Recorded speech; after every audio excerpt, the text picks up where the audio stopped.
hapa eneo la Kikafu, kwenye daraja la Kikafu, alfajiri ya saa 10:40 kutokea ajali ya semi-trailer moja ambayo ilifeli breki ikapelekea kufunga barabara pande zote mbili. Baada ya muda ilikuja fuso ambayo ilikuwa na shehena ya mahindi na yenyewe kagonga tena pale, kwa hiyo ikawa barabara imefungika kabisa maeneo yote. Hiyo kitu ambacho kilipelekea jambo. Tumefanya juhudi za kutosha, tumeleta kreni ya kwanza ikakushindwa. Sasa hivi kuna kreni ya pili tunaendelea nayo ambayo tayari tumeshafungua njia moja. Tunaendelea tufungue na njia ya pili ili magari yaweze kupita pande zote mbili.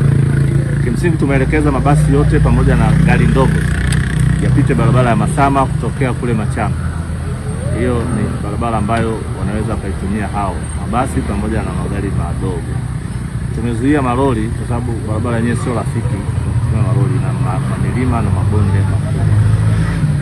Kwa hivyo kuna foleni kubwa, lakini tunaamini baada ya muda tutafungua hii barabara na gari zitaendelea na hali yake ya kawaida. Basi mimi ni wasihi sasa na ni watake madereva wawe makini barabarani.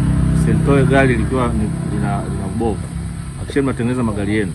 Lakini hata wamiliki wa magari hii imesababishwa na ubovu tu wa gari la semi-trailer ambayo ilifeli breki na kuweza kufunga barabara, ambayo imesababisha usumbufu kwa abiria wengine ambao hawakuwa na hatia.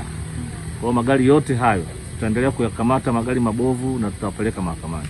Kuna majeruhi mmoja, dereva wa fuso ambaye anaendelea vizuri, lakini hata hivyo tunamshikilia na tutampeleka mahakamani mara baada ya upelelezi kukamilika.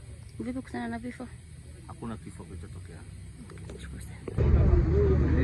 Hapa sisi changamoto tunayopitia kuanzia saa 11 asubuhi mpaka sasa hivi ni mchana. Tumepata ndio sasa hivi nafunguka. Sasa hivi ni saa 7. Changamoto iliyokuwepo ni ajali ambayo imetokea hapa muda ya alfajiri mpaka sasa hivi ndio kidogo askari wanajaribu kufungua njia ndio tunakwenda. Nilikuwa natoka Moshi kwenda Dodoma. Kutoka asubuhi saa 11 mpaka sasa hivi mchana saa 8 hii ndio tunafunguliwa njia za kuja Dodoma. Sababu kulikuwa zimepatikana ajali gari 3 kuungana hapa darajani Kikavu. Mpaka sasa hivi ndio tunafunguliwa njia zote. Yaani changamoto ilitokea hapa ni ajali kuanzia saa 11 mpaka sasa hivi hapa. Naona tunatoa magari shatoka hapa moja. Njia moja ishafunguka. Kwa hiyo unaona hapa mahindi ndio yanaanza kutolewa njiani hapo, afu tuanze kuruhusu magari yaanze kupita.